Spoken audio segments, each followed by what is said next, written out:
La famille Kito est une vieille famille japonaise vivant au village Byakuya. Depuis des années, ils cachent un lourd secret. Pour protéger le village du Tsukinoko, ils réalisent des sacrifices. Ils piègent des âmes innocentes pour satisfaire une vieille légende qui assurerait leur protection. Parmi les victimes, il y avait un jeune garçon, seul, enfermé, condamné à observer le monde à travers une petite ouverture dans sa cellule. Mais malgré tout ça, il rêvait encore. Il regardait les autres enfants jouer dehors et se disait qu'un jour, lui aussi, il aurait droit à cette vie. Lui aussi rirait, lui aussi s'amuserait. Mais le destin en a décidé autrement. Le jour du sacrifice est arrivé et sa dernière pensée, sa seule envie, c'était de jouer, juste une fois. Mais ce n'était pas la fin, car cet enfant n'a pas totalement disparu. Il est revenu, pas sous forme humaine, mais en esprit. Invisible aux adultes, visible uniquement aux enfants. C'est ainsi qu'il rencontra la prochaine victime de la famille Kito. Il tenta de le sauver, mais c'était trop tard. Et c'est à ce moment-là que l'enfant changea. Il n'était plus un simple esprit, il était devenu un monstre. La haine contre cette famille, contre ceux qui lui avaient tout pris, l'a dévoré. Et ainsi est né l'œil maléfique. Il incarne la douleur de toutes les victimes, tous ces enfants qui n'ont fait que regarder leur vie passée, sans jamais la vivre. Et quand cet esprit a rencontré Gigi, on a assisté à la naissance de l'un des hybrides les plus puissants de Dandadan.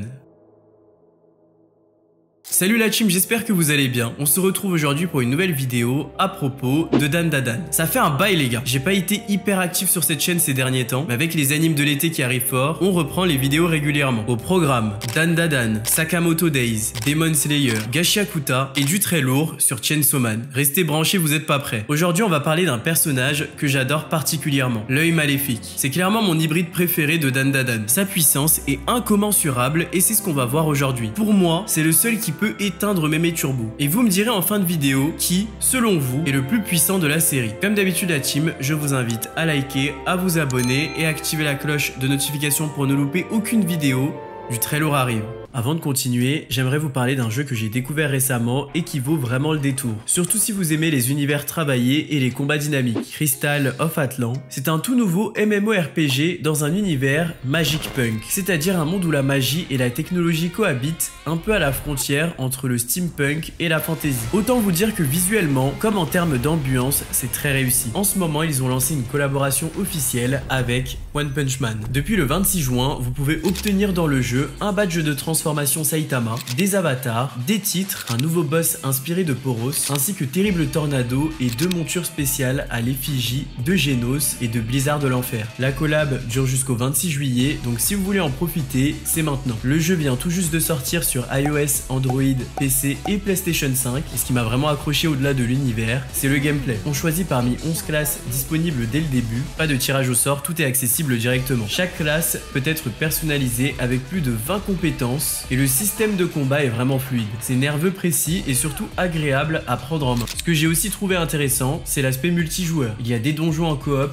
du PvE, du PvP équilibré en 1v1 ou 3v3 et même des combats de guildes. Tout est pensé pour que le jeu reste fun, en solo ou avec des amis. Le PvP est basé uniquement sur le skill, sans avantage lié à l'équipement. Bref, si vous aimez les RPG, l'univers animé et les jeux où vous avez un vrai contrôle sur votre personnage et vos compétences, je vous recommande de tester Crystal of Atlan. C'est gratuit, c'est dispo dès maintenant et le lien est en description si vous voulez vous lancer dans l'aventure. Commençons par nous intéresser au réceptacle de l'œil maléfique, Jin Enjoji. C'est l'ami d'enfance de Momo Ayase. À l'époque, ils avaient clairement un petit crush l'un pour l'autre, mais Gigi a dû déménager avec sa famille. Quelques années plus tard, il revient, et ce n'est pas pour des retrouvailles joyeuses. Gigi est suivi par une malédiction. Il vient demander de l'aide à Seiko Ayase, la grand-mère de Momo, une médium réputée dans la région. Depuis un certain temps, Gigi sent une présence dans sa nouvelle maison. Il a l'impression d'être observé. Il en parle à ses parents, mais évidemment, ils ne le prennent pas au sérieux. Peu après, ses parents tombent gravement malades. C'est là que Gigi comprend que c'est sérieux. Il fait appel à plusieurs exorcistes reconnus. Exorciste, Jutsu Kaisen, bon désolé j'étais obligé de le faire. Enfin bref, il fait appel à des exorcistes reconnus. Résultat, 3 sur 5 se suicident pendant la mission. Les 2 survivants lui disent que la seule personne capable de l'aider, c'est Seiko. Seiko accepte de s'en mêler, mais confie la mission à Momo et Okarun. Elle pense que cette malédiction est liée à la fameuse testicule d'Okarun, celle qui a imprégné du pouvoir de Mami Turbo et qui est toujours dans la nature. Et c'est dans ces conditions que Gigi rejoint la team. Okarun, Momo et Aira. Il vit maintenant chez Momo et fréquente le même lycée qu'eux. Pour comprendre ce qui le hante, Momo, Okarun et Gigi décident d'enquêter directement dans la maison de ce dernier. Elle est située en hauteur sur une montagne. Et franchement, elle a l'air normale, moderne, bien entretenue. Momo pense direct que l'esprit se cache. Il n'y a aucune activité paranormale visible. Donc il décide d'attendre la nuit, moment où les esprits sont généralement le plus actifs. C'est là que Gigi et Okarun découvrent un faux mur, une pièce secrète couverte de talismans. Pas de doute,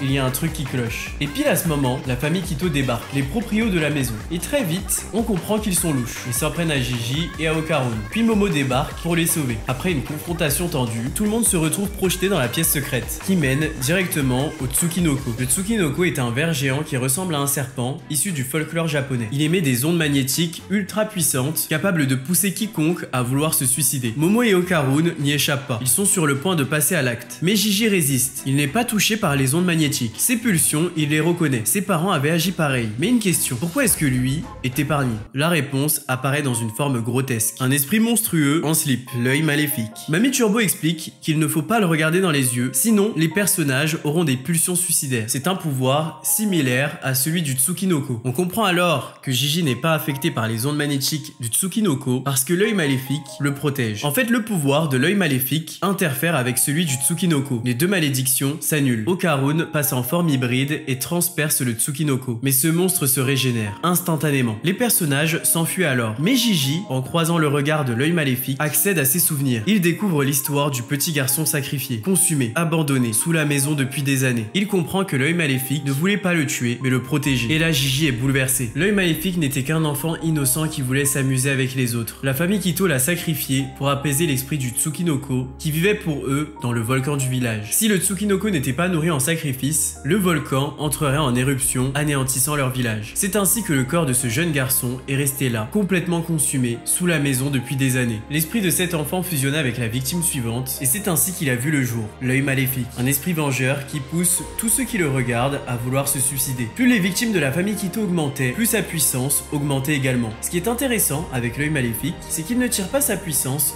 d'un seul être vivant, comme l'acrobate soyeuse par exemple. Il tire sa puissance de toutes les âmes torturées, toutes les victimes des Quito depuis des années. C'est ce qui le rend si fort. Gigi, suite à cela, est pris de compassion pour l'œil maléfique. Il affirme à Momo que ce n'est qu'une victime, un enfant qui voulait jouer. Gigi est bouleversé. Il retrouve le corps calciné de l'enfant, lui parle, le remercie et lui promet de jouer avec lui, pour toujours. Mais cette promesse, c'est bien plus que des paroles en l'air. C'est une fusion. En disant cela, Gigi accepte l'œil maléfique en lui. Le corps de Gigi se métamorphose. Et d'un coup, l'univers de Dandadan assiste à la naissance de l'un des hybrides les plus puissants de toute la série. Dès sa naissance, l'hybride fait un carnage. L'œil maléfique fracasse le Tsukinoko sans effort. Puis, il se retourne vers Momo et elle comprend directement qu'elle n'a pas le niveau. Impossible de le gérer seul. L'œil maléfique parle enfin. Il explique qu'il attendait depuis longtemps de pouvoir posséder Gigi. Parce que Gigi n'est pas n'importe qui, c'est un prodige. Il a une sensibilité occulte hors du commun pour un humain. Et même ses capacités physiques sont au-dessus de la moyenne. En gros, c'est le réceptacle parfait. Mamie Turbo elle-même déclare qu'elle aurait rêvé avoir Gigi comme réceptacle. Et maintenant, ce yokai ultra puissant est logé dans un corps comme celui-ci. Ça donne naissance à l'hybride ultime.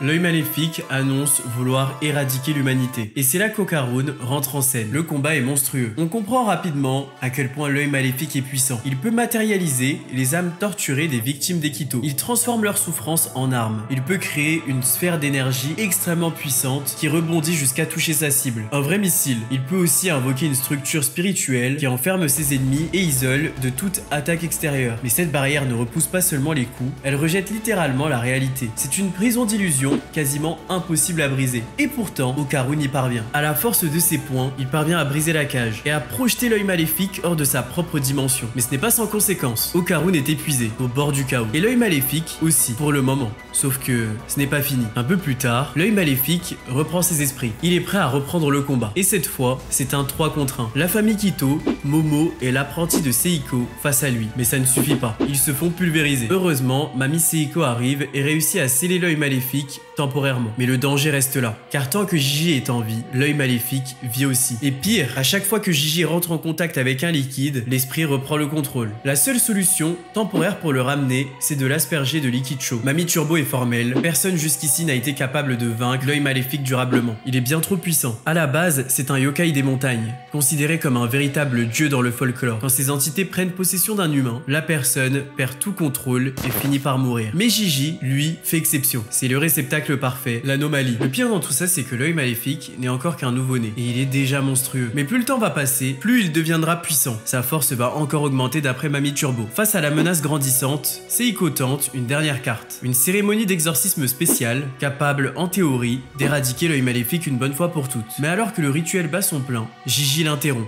Il ne peut pas le laisser disparaître. Il est lié à lui, à ses souvenirs, à sa solitude.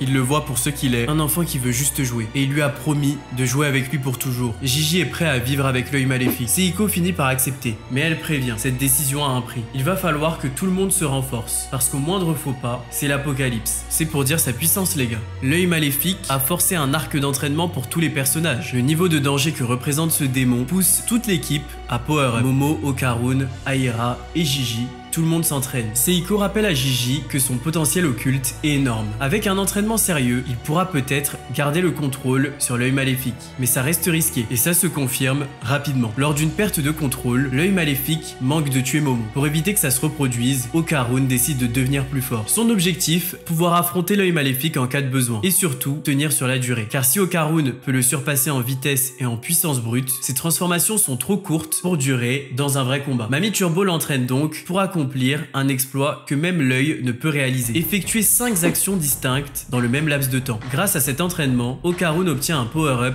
massif. Il défie alors l'œil maléfique. Il esquive, enchaîne et surpasse l'œil maléfique en vitesse. Il parvient même à le vaincre momentanément. Mais finalement, il est rapidement vidé de son énergie. L'œil maléfique peut encore combattre. Sa résistance est juste inhumaine. Il est prêt à repartir. Sauf qu'Okarun avait un plan. Il provoque l'œil maléfique en le traitant de faible. Il lui dit d'aller s'entraîner, qu'il n'a pas encore le niveau. Et ce stratagème fonctionne. Un marché est alors conclu. Chaque mardi, Okarun et l'œil maléfique s'affronteront après les cours. Et en échange, d'ici là, l'œil s'engage à ne tuer personne. À partir de ce moment-là, l'œil maléfique devient un allié. Enfin, disons, un partenaire de combat. Ce twist est hyper intéressant parce qu'on comprend bien qu'il était tellement puissant qu'ils n'ont pas pu l'éliminer. Ils ont dû l'intégrer. Et même là, il reste une menace latente. De son côté, Gigi continue de progresser. Il apprend à projeter son ki, ce qui lui permet de vaincre des aliens extrêmement puissants. Mais ça ne s'arrête pas là. Gigi possède des réserves incommensurable de ki. Durant l'attaque des aliens, l'un d'entre eux va tenter d'absorber le ki de Gigi. Ce dernier va intentionnellement libérer tout son ki, anéantissant complètement l'alien. C'est pour dire sa puissance. Et ce n'est pas tout. Durant la guerre contre les aliens, Gigi va réussir à recruter la puissance de l'œil maléfique pour la coupler à son ki. Cette manœuvre